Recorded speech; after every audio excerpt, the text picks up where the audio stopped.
What's up, Nation? Kamusta kayo? So, nandito tayo ngayon sa Pasig. Kita nyo naman, grabe, gano'n tayo winelcome dito. Sobrang nakakatawa. Ito, excited ako. Ang dami ko nakita ang bagong faces. Tingin ko, ito yung mga hindi ko paano nakakarating. At medyo, nag-start na pala. Medyo mainit nga eh. So, excited ako lumaro at excited ko sila mag-video.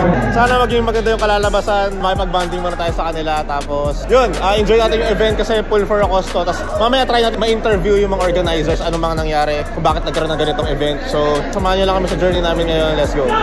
Okay guys, so kasama natin yung organizer na ito. Ano pong pala niyo, sir? Christian. Since full for Acosto, ano pong nangyari? Little background na nangyari kasi is way back July this year. So nagkaroon kami ng parang team training, which is every Sunday yun. So unexpectedly is hindi ko agad napansin, even though na doon ako table na yun, nakatalikod na kasi ako. Bigla may pumutok, kaya naging awareness agad namin na kada laro talaga may nagbabantay. And so far, good news, after healing niya ng mga 4 months, dugtong na yung buto niya. However, tinuloy ko pa rin to as a promise. Financial help, no? Financial help talaga, kasi sa family niya, senior yung tatay niya. So yun lang yung nagkatrabaho. So kailangan na lang ng fund. Even though small amount yung ma-earn namin dito, sapat man or what, still nakitulong na yun. Surgery ba or parang cash lang? Yun, thank God, cash lang. Okay. Nagtugtong na siya after 4 months. Tapos ano siya, beginner lang din siya? Or medyo marunong na rin talaga? Medyo marunong na. Ang naging problema lang is hindi niya katimbang yung kalaro niya. At the same time, hindi sila pareho ng playing strength. Isipin nyo, naglalaro na talaga siya. So, kailangan talaga natin mag-doble ingat. Dahil syempre, sa arm wrestling kasi hindi naman tayo sure kung ano mangyayari. Pero situational eh. So, yun, at least reminder din sa atin sa lahat to para mas lalo tayo mag-ingat. Pero natutuwa kami, sir, na ganito, kumbaga parang isa sa inyo may nabalian. Talagang tulong-tulong din kayo para actually, sumuporta. hindi yung gusto ko parating sa, hindi lang sa community ng arm wrestling nun, pati sa iba na pag may nabalian kayo member or na-injury, kailangan ng fund. Ito yung pinakamagandang platform eh. Hindi mo lang kailangan humingi ng tulong pa sa iba or sa local na government para di ka makistorbo. So gagawa din ng paraan, nag-enjoy ka na nakatulong ka. Totoo din naman. So, sige, salamat po ulit. Thank you. Okay, so yun, maglalaro tayo ng welterweight, middle at saka heavy, tapos left and right. So tignan natin yung endurance natin dito. Ilang minuto na lang, tatawagin na ako dahil kasulukuyan na sa welterweight na. So excited ako sa mga kaharap natin. At may mga inaantay pa akong dumating. Siguro mamaya pa sila. At merong import dito, kita nyo guys kung gaano kalaki yun. So let's see.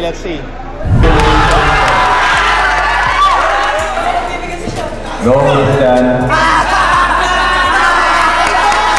Winner.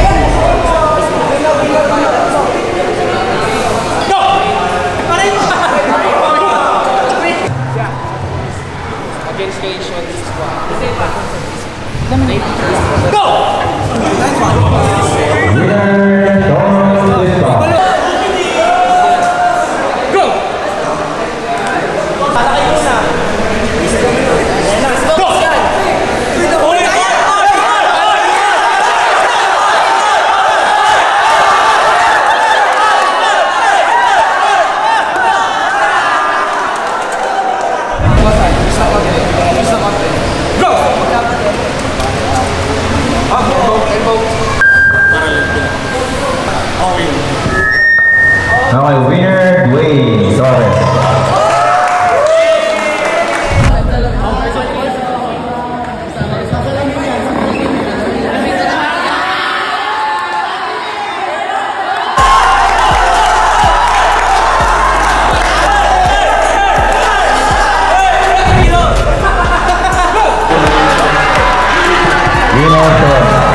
Okay, so nakuha natin yung welter right. Next, pupunta na tayo sa middle. Yung mga inaantay ko si Cesar, sayang nasiraan nandito na sa Pasig. So kung mapanood mo to, Cesar, sana nakauwi ka ng maayos. At yun nga, sayang lang talaga kasi baga nagpa-hype kami para magkita kami sa middleweight. Kaso yun nga, may mga bagay na hindi natin makakasali. Yun, nasiraan siya. Sayang, di ba? Pero let's see pa rin. Tapos yung heavy. Medyo inaantay ko rin yung heavyweight dahil nga merong import. May dumayo from, di ko alam, some part siya ng US. Pero I think Wellington. Pero yeah, ganoon pa man. Si Steven hindi niya nakuhaan yung finals ko. Kaya mapapansin yung iPhone yung lumabas. Pero okay lang. Let's go. Go! Go! Winner. Go! Go! Go!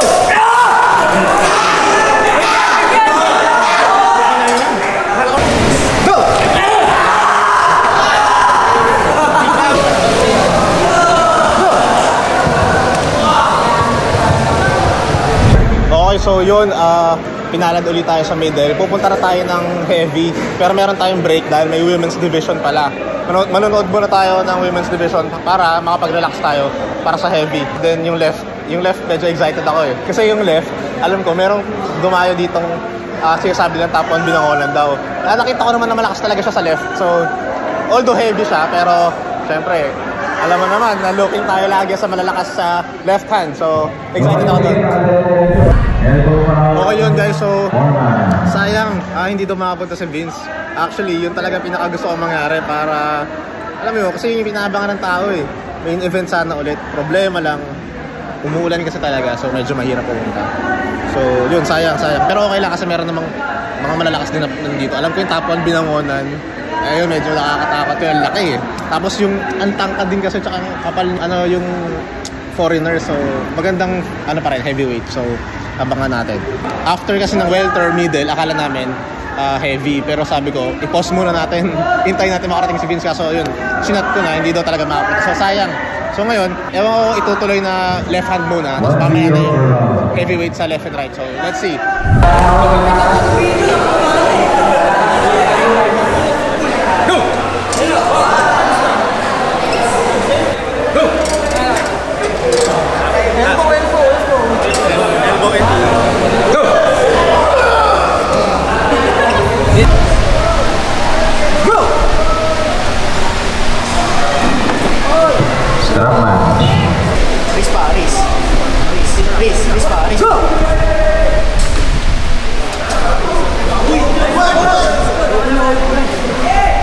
Goods pa, wala pang yan. Goods pa.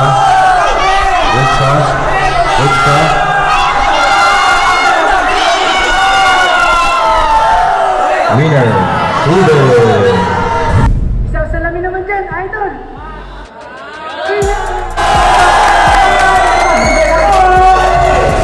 Sa totoo lang. Na guys. Tayo ng 4-eye. Alam mo, lumunok pa semento. Sean, bilang mo! Ang lumit mo, idol! Tina, Bandoy, pinapami kay Sean! Sean, pinipigilan si Bandoy! Bandoy, pinipigilan! Ayun na!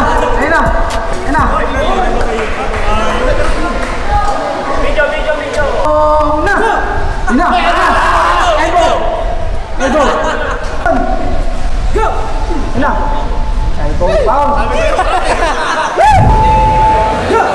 Yun na! Doy, natumba!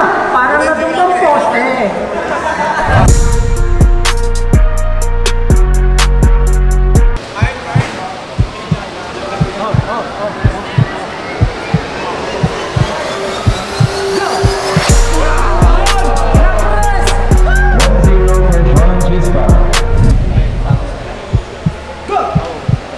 There you go, pinadali ulit sa press. So winner, Ponches Power, champion for heavyweight, Ryan David. Next. Yun, so nakuha natin ang welter, middle, and heavy. Grabe bakbakan yun. Medyo kinabahan din ako kasi bukod sa, yun ang weakness ko yung mahahaba, tapos ang kakapal ng kamay. So sabi ko, hindi talaga kaya ng kamay ko. Gumamit na lang tayo ng arm strength, which is yung press. Naisip ko kasi sobrang taas niya. So kapag nag-press ako, medyo konti lang yung travel time at mas mahihirapan siya. So yun na lang talaga yung naging game plan. Buti gumana. So thank you Lord. Left naman. Ito excited ako dahil left talaga inaabangan ko. So let's go. Shoutout sa kulog na nakasalamin. Pag nahangin ang alam mo, super science. Yun o. Ayun. Kuya Sean, pinipigilan ni Kuya Robert si Kuya Sean. Kaso hindi talaga. Ayun. Panalo si Kuya Sean. Slip wheel yarn.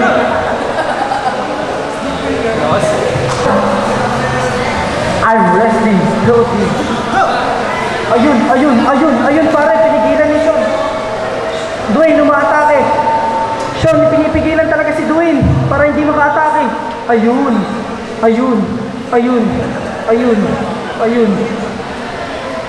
Na. Hindi, pare. Push mo, pare. Ayun. Bumuka ang kanyang arms. Go!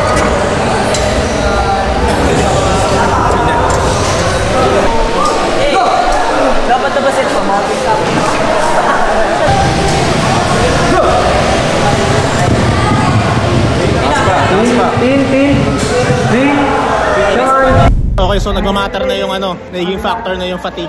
Kasi syempre from welterweight, middleweight, heavy, tapos welterweight, middleweight na left, medyo ang tagal ng run, so medyo nauubos na ako sa stamina. Hindi naman sa endurance. Ang difference nun is yung kabuuang energy versus sa tiredness ng hand or arm. Hindi pa naman ako pagod sa in terms of strength, pero pagod na yung buong katawan ko dahil kanina pa kami dito. So, makakatulong yung mga electrolytes. Hindi ako sponsored na ito, pero why not, diba? Gusto ko dito zero sugar and zero calories.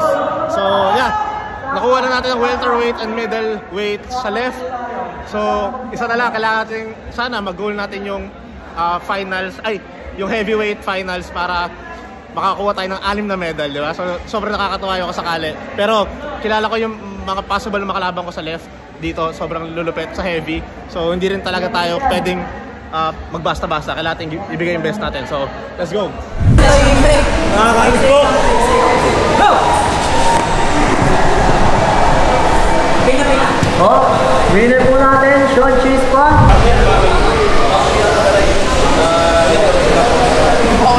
Go! Ayun na gano'n. Winner po natin. Go!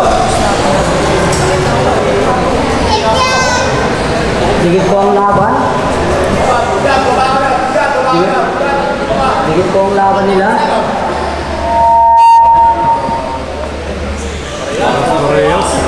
Strap match po, strap match.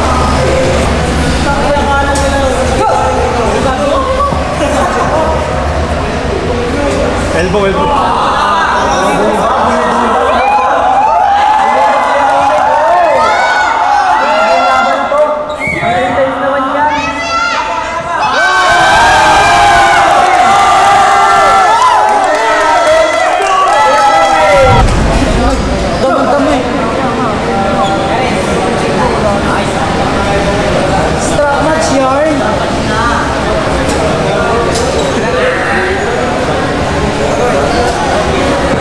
Pina po. Strap match po. Go! Winner po natin, Sean Chispa. Okay guys, so ito na, finals na ng heavy. Ang problema yung setup dun kanina sobrang tagal. Kita ba? sobrang pump na yung hand ko. So, twice to beat pa naman yung kalaban natin. Pero ganoon pa man, nag-enjoy tayo sa run na to. All out tayo ngayon. Bigyan natin yung best natin.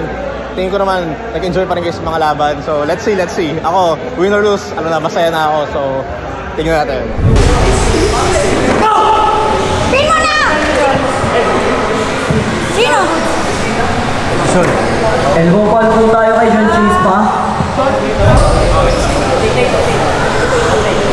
Go! Sumakapit ka na. Madigit po ang laban natin. Yun.